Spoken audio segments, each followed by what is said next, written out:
There is no military purpose in starving thousands and thousands of children. Let us be clear. This is not an effort to win a war. This is an effort to destroy a people. France and Canada have said that they will recognize a Palestinian state. The United Kingdom has said it will do so as well if Israel does not immediately end this war and surge humanitarian aid. And at the UN last month, 149 countries voted for a ceasefire resolution condemning the use of starvation as a weapon of war and demanding an end to Israel's blockade on humanitarian aid.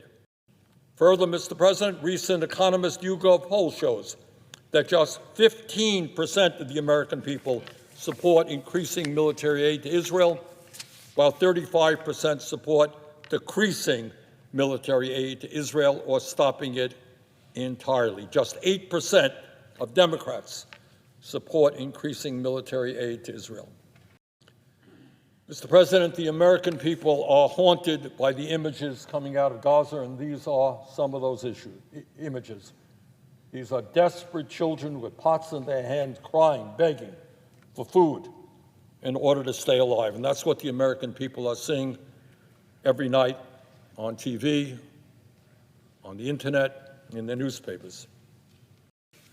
The United States has provided more than $22 billion for Israel's military operations since this war began. $22 billion.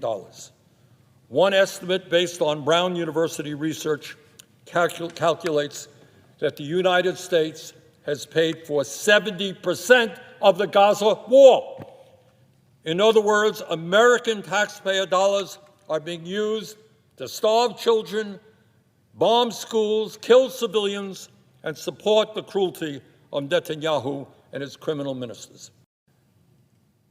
And that, Mr. President, is why I have brought these two resolutions of disapproval to block offensive arms sales to Israel.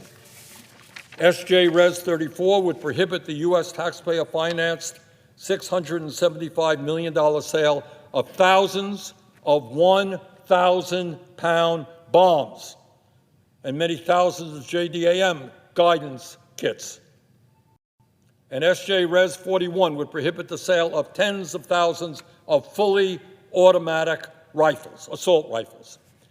These arms sales clearly violate the Foreign Assistance Act and the Arms Export Control Act, which prohibit selling arms to countries that violate international law by killing civilians and blocking humanitarian aid.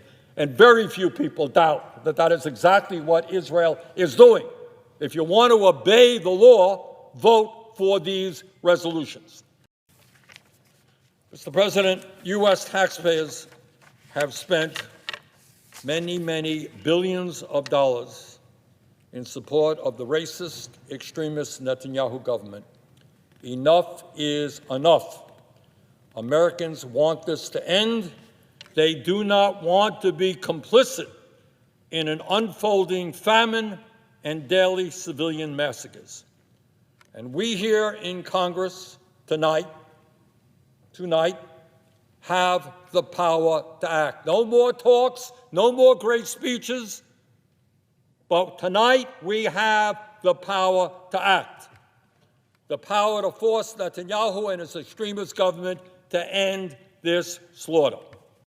The time is long overdue for Congress to use the leverage we have, tens of billions in arms and military aid, to demand that Israel end these atrocities. Thank you, Senator Sanders.